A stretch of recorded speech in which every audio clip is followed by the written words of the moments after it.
Hey everybody, just Jesse here, welcoming you back into my garage, my man cave, for another day of accountability. And how are you guys doing with that today? Today is Sunday, it's July 5th, the year 2020, and I read through 1 Corinthians chapter 1. Now, I want to talk to you today about something called the 101% principle. But before I get into what that is, let's go ahead and take a look at what was going on at that time in 1 Corinthians chapter 1. The Corinthian church was one of Paul's greatest challenges. Paul was forced to confront multiple problems during this time. For instance, some of the church members were tied up in sexual immorality, some of them in drunkenness. The church was so divided. Do you know that 4 different groups of people all fought for the leadership of the Corinthian church? These people all followed teachings from people like Paul, Apollos, Cephas, and Christ. Not only these things, but the Corinthian church was a disgraced church. Everyone in the community around them knew all of the issues that the Corinthian church had. It wasn't something that, this church was known for these things. Like, if you can describe the worst church in your area, this was probably one of those, because of all of the things that have gotten around and all of the different things that were happening in this church. Now, Paul's letter really could have ripped him a new one, but Paul saw the church's potential, and he practiced that 101% principle, meaning he found that 1% of the people who were like supporters or encouragers, people that were people of affirmation, and he gave them 100% of his attention.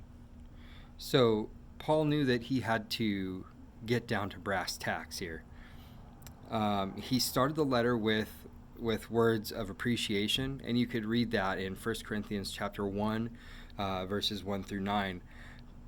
But always remember that affirmation comes before confrontation. So Paul saw the good in the Corinthian people, things like in verses 4 through 8, how they were enriched by God. Or like in verse 9, how they had fellowship with God. Like, they still, even though they had issues, they still had fellowship with God. They were still talking, communicating to God. Paul saw that. So he also saw that they could make positive, right decisions, like in verse 10. Well, Paul, being the good leader that he is, always looked for the good in people and then affirmed it. After that, the people that he dealt with were more open to dealing with their issues. They were more open to having Paul around and saying, "Hey, Paul, could you help us with this? This is what we're struggling with." Rather than if you just tell somebody, "Hey, you have all of these issues, I can help you." A lot of times people are shut off with that. So now, why don't we take a moment and think of things like this in our life? How we can use this 101% principle in what we're going through today, or what we see of things in people that may be problematic, or even problematic situations. Let's find the good in them, and let's begin with affirmations, and then let's work on those issues, because knowing that more people will be more open if you can get down to their level and say, "Hey, I get it. You're trying so hard. These are some of your strengths. I can see that. Let's work on these strengths, and let's work on these strengths to make them supersede the issues that are going on here. Let's wipe those things out of here." So I think that it's something that everybody could do, and hopefully this story speaks to you like it spoke to me. If you think somebody in your circle could definitely need to hear this, and go ahead and share it with them. And I always love to see that you guys are connecting, that you guys are getting on my same level with what I'm talking about. And if not, that's okay too. But if you are, go ahead and give me a thumbs up. Sorry for the fireworks, they're still going off.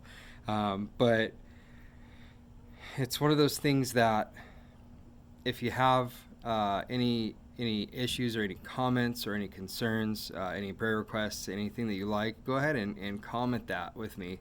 Leave that here, and I'll get with you and we'll talk about it. And lastly, if you guys have just come across this video and you don't know what I'm all about, this is my struggle, my journey of being accountable and reading God's Word every day. And then these vlogs are just what I've learned through what I read that day. So I am going through the Maxwell Leadership Bible, and there's quite a bit that comes out of that I learn.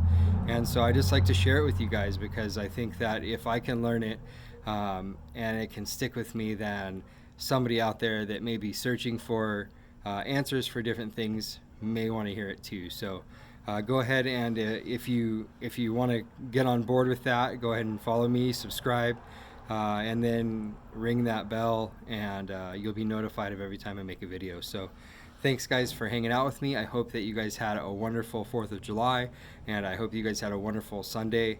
I hope that you guys were blessed and safe, and I hope to see you again tomorrow for another day of accountability. All right guys, take care.